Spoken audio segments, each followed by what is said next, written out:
Okay, so pangatlong attempt ko na to. Nagkakamali kasi ako. Pero anyways. So dito, ang kakomputin natin is itong AADT. Okay, so tatlo lang naman kakomputin natin, which is itong HEF, DF, tsaka SF. Similar lang sila ng solving mechanics, which is ipapakita ko. So, focus tayo dito sa HEF. Ay, sige. Lagay natin. Mamaya na to yung AADT. HEF muna tayo. So, HEF.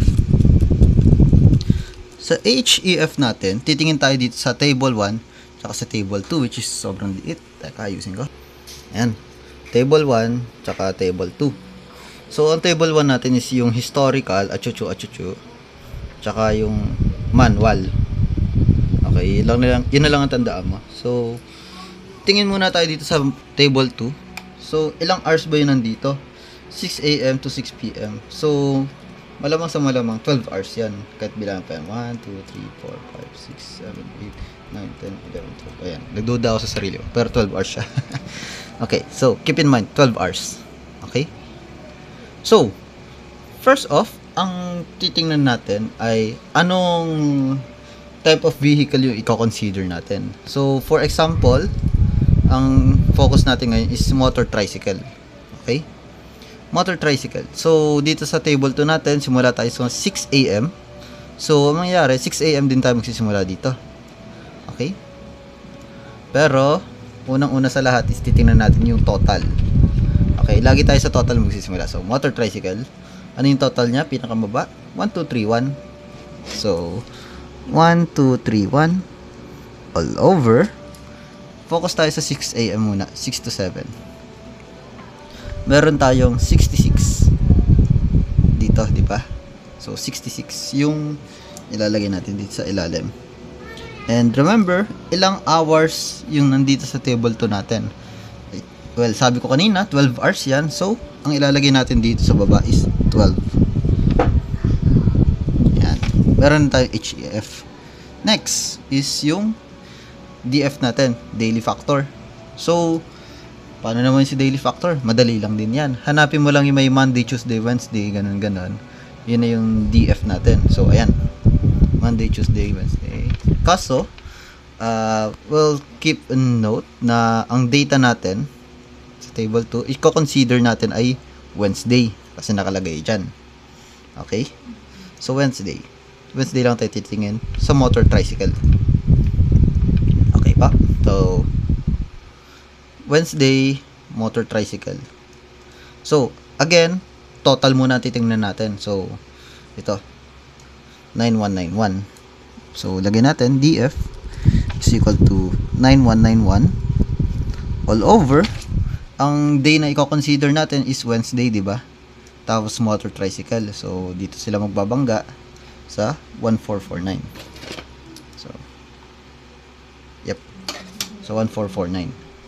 So, ilagay natin sa denominator yan. 1449. Tapos, ilang days of the week meron tayo? 7 days. Diba? So, ilalagay natin si 7 dito. Okay pa. Lastly, SF. Madali lang din.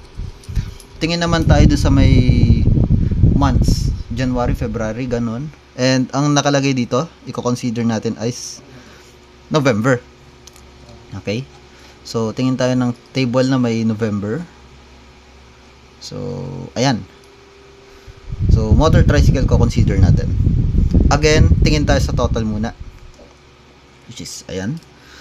121,785 all over. Tingin tayo sa November ng motor tricycle. So, November, ito. Motor tricycle is itong column na to. So, 9335. So, 9335 times, ilan yung buwan natin? Meron tayong 12 months. So, ilalagay natin si 12 dito. Ano pa? So, again, dito, 12 hours yan. Kasi yung nasa manual natin, table 2, ay 12 hours. No? Tapos ito, days of the week, kaya 7. Tapos, ang months natin is 12. Okay? So, hanapin natin ngayon si AADT. Ito lang naman yung tinatanong usually eh. So, ang formula na is V times HEF times DF times SF. So, meron na tayong mga ganyan. So, saan natin kukunin si V? Si volume, V kasi yun, volume. Tingin tayo dito sa manual, sa table 2. Okay? So, motor tricycle, from 6 to 7 a.m. Dito muna tayo. Ito titingnan natin, 155. Okay, so, 155 yung volume natin. HEF, kopya lang natin to. So, 120. Basta yan. 66 times 12. Multiply natin sa DF. 9191 all over 1449 times 7. Multiply natin sa SF na 121 785 all over 9335 times 12. Yan. So, calculate natin sa calculator natin. 155 times 1231 all over 66 times 12 multiplied by 9191 all over 1449 times 7 multiplied by 121 785 all over 9335 times 12. So, meron tayong AADT na 237.3335. Okay. So, yan na ba yung sagot? No. Hindi pa yan sagot. Yan ay AADT from 6 to 7. Ang kailangan natin is iisa-isahin natin yan. Ito yung madugong part. Kukunin natin AADT ng lahat ng yan, tapos isa-summation natin. Okay? Pero, may shortcut ako dyan. Okay? So, ganito lang yan. So, yung volume kasi natin, tsaka itong nandito, yun lang yung nag-iiba. Lagi ng constant tong the rest. So, ang naisip ko, what if ilagay natin sa calculators X multiplied by kung ano yung nakuha natin sa HEF kanina, 1231, yun kasi yung total, all over, wait lang, papakita ko sa'yo. Ayan, 1231. Lagi ng ganyan, kahit anong oras kapapadpad, 1231. Ang magkakaiba lang natin is, sabi natin kanina, 6 to 7, 66, diba? Ngayon, what if pumunta tayo sa 7 to 8? Magiging 82 na yung ano natin. Yung i-consider natin dito. No? So, magkakaiba na siya. So, dito ilalagay natin si Y. Okay? So, lagi naman 12 hours. So, ganyan lang yan. And, same lang itong lahat ng ito. Okay? Pare-pares na yan. Usually. Pero, yeah. 9335 times 12. Para siyang numerical solutions na ang dami. Pero, kaya to. Okay? So, testingin natin kung legit ba yan. Gagamitin natin yung calc function. So, edit ko lang to para maging kamukhanan. Okay, so X 1231 Y 12. Okay. 9191 1449 times 7 times. Double check ko lang times 121 785 935 times 2. Okay, okay. So, ngayon gagamitin natin yung calc function. So, calc hihingin nan yung X. So, yung X natin is magagaling dito sa table 2. So, I suggest ito ang gawin mo. Isulat mo na kaagad yung mga times na i-consider natin. So, 6 to 18. Sulat natin. 6 to 7, 8, 7 to 8, 8 to 9, 9 to 10, 10 to 11, 11 to 12, tapos 12 to 13, 13 to 14, 14 to 15, 15 to 16, oops, 16 to 17, tsaka yung 17 to 18 natin. Okay? So, as I said kanina, iisa-isahin kasi natin yan. So, sinulat ko na ganyan para hindi tayo malilito. We keep on track. So, ang ginagawa ko is i-store ko yung value na magiging sagot dito as A. A muna. Kasi trip ko lang. So, again, table 2, tingin tayo 6 to 7 is 155 yung V natin, ay yung volume. Yan yung magiging X natin. So, lagay natin si X as 155. Ngayon, ano yung Y? Yung Y natin is yung 6 to 7 dito sa table 1, sa historical. Motor tricycle tayo, huwag kakalimutan. So, 66. So, ilagay natin si 66 dyan. And, ayan, lumabas yung sagot natin kanina. Which means, nagana yung formula natin ganito. Okay? So, siguro sulat ko na rin dito. Kasi why not? 3, 3, 3, 6. Store natin as A. Okay. Ayan, nakalagay na as A. Store natin. Tapos, wag mo pipindutin itong on. Wag na wag. Kasi mabubura yung formula natin. Ganyan yung equation. So, again, calc lang tayo. Tingin tayo sa X. Ngayon, consider natin yung 7 to 8. Gamitin natin yung B. Hanggang F naman tong calculator ko eh. Ewan ko yung sa'yo, pero sa akin kasi hanggang F. So, lagi ko na C, D, E, F. Okay. So, X. Tingin tayo sa table 2. Yung manual volume count. So, 7 to 8 natin is 101. So, input natin 101. Y. Anong Y natin? Tingin tayo sa table 1, historical. So, 7 to 8 na pala to. So, 82 ang gagamitin natin. Ito, motor tricycle. 82. Input. Bang, bang. Ayan. 124.4741. Store natin as B. Okay. Tapos, pindutin mo lang yung up para bumalik tayo dito. Calc ulit. Dun sa table 2. Ang oras ko consider is 8 to 9. So, 8 to 9. 79 ang X natin. So, 79. Ang Y natin sa 8 to 9 ay 76. So, lagay si 76 sa Y. Ayan. 105. Hindi ko alam kung kinakailangan pa ni Sir na isulat to. Pero I think mas okay. Para kita ni Sir na hindi tayo nangangopya or whatever. So, store natin sa C. Ayan. Store na, no? So, balik tayo. Calculate. D natin is 9 to 10. So, ano yung X? Dito sa table 2. 9 to 10 is 151. So, 151 ang X. Ang Y naman, sa oras na 9 to 10, ay 92. So, yan. Paulit-ulit lang to. 8, 6, 7, 1, 2. Round off tayo. So, store as D. Huwag kakalimutan si store. Okay, 10 to 11. 10 to 11. Table 2. 115. Oops! Oh no. Yan. Huwag pipindutin si on para makabalik dito sa ano. So, calc natin. Ang X natin is 115. 10 to 11. Okay. 115. Ngayon, ano yung Y? 10 to 11. 61. Motor tricycle type.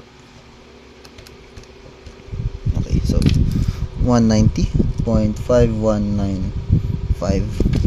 So store natin as E. Okay? Tapos okay, balik tayo dyan. Calc natin si 11 to 12 naman. Okay. Balik sa table 2. 11 to 12. 128 ang X natin. Ang Y naman is 11 to 12 sa table 1, 76. Ayan, ulit-ulit lang. 170.2032. Store as F. Okay, so naubusan na tayo ng letters. Paano yan, Ralph? Ako, ang ginagawa ko is add ko na lahat yan. So, A plus B plus C plus D plus E plus F. Ayan, kakaroon tayo ng value dyan. So, wait lang. Okay, so pag pinag-add natin yung 6, magiging ganito. So, siguro gawin ko natin siyang M. Kasi trip ko lang. Ayoko lang madama yung A hanggang F. Gawin tsaka yung X at Y. Ang natitira ko na lang is M. So, gawin natin M is equal to 993.4448. Mamaya papaliwanag ko sa'yo kung bakit ginawa yan. Okay, kasi naubusan na tayo ng letters. Ito ulit gagawin natin A to F natin. And madi-disregard na natin to kasi pinag-summation na natin yan as M. Okay, so store natin as M. And but what 70? No. What that? A plus B plus C plus D plus E plus F. Ayan, store natin as M. Ayan, okay. So, 12 to 3 tayo. So, yung formula natin. Ayan. Kaya to. Okay, 12 to 3. Table 2 tayo. So, 12 to 3 ay 164 ang X. So, calc 164. Ang Y natin ay 12 to 3, 12 to 3, 12 to 3, 65. So, 65. And 254.9775. Store natin as A. Okay? Hindi na natin kailangan to. Kasi pag pinag-added yan, ito na yan. So, yeah. So, 13 to 14 tayo. Tingin tayo sa table 2 muna. 13 to 14, 138. So, calc lang natin. Ang Y naman natin sa 13 to 14 ay 75. So, 75. And 185.9470. Store natin as B. Okay. Calculate. 14 to 15 naman tayo. 14 to 15, table 2. Ayan. 119. Tapos, ang Y natin sa 14 to 15 ay 78. 78. Ayan. So, may nakompute tayo na 154.1785. Store natin as C. Okay. Calculate tayo. Si 15 to 16 naman. Malapit na. Tatlo na lang. So, 175 ang X. Ang Y ng 15 to 16 ay 75. So, 235.8024. Oh no, wala ng tinta. Store natin as D. Huwag kakalimutan si store. Calc ulit tayo. 16 to 17 naman. So, 188. 188. Ang Y natin dyan ay 16 to 17. 86. So, 86. And 220.9178. Malapit na ako rin. So, last one. 17 to 18.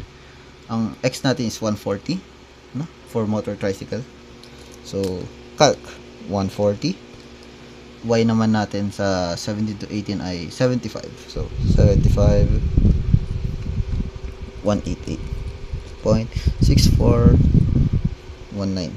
Okay, so ako double check ko muna kung tama ba yung mga values. So, A natin 254. B is 185. Tama. Nawawala lang ng tinta pero 185 yan. C ay 154. D 235. E natin is 190. Oh no. Ayan. Kaya double check natin. Mukhang hindi ko na-store si E. So, dapat 220 pero nakalagay dito 190. So, ulitin natin sa calc. Itong 16 to 17. Unfortunately, ulitin natin. So, 188 lang. Ang Y natin ay 16 to 17. 86. Ayan. Store natin as E. Okay. So, again, check ko lang. E, 220. Okay, tama. And F, finally, is 170. Oh, okay. Hindi ko rin na-store si F. Okay. Ang F natin is 17 to 18. So, ito. 140 ang X natin. Ang Y, ng 17 to 18, ay 75. So, 188. Store as F. So, again, check ko lang. F, 188. Okay. So, meron tayong A hanggang F. Pag-a-add natin. Tsaka yung M. Kasi yung M represents all of this, di ba? So, ito, add, tsaka ito. So, A plus B plus C plus D plus E plus F plus M. Meron na tayong 233. AADT natin is 2233.9. O, 9. Sige. So, wala naman tayong 0.9 o 99 na kotse. So, ang gagawin natin is i-round off natin. So, AADT natin for motor tricycles tuwing Wednesday, November is 2234. Okay? Which is, nakalagay siya dito. As double checking lang naman to. Pero hindi, panigurado hindi bibigyan ni sir. Pero ito, 2234. So, ibig sabihin, tama tayo. Yay! So, ang habang proseso, pero kakayanin. So, yun na. Pag may tanong ka lang.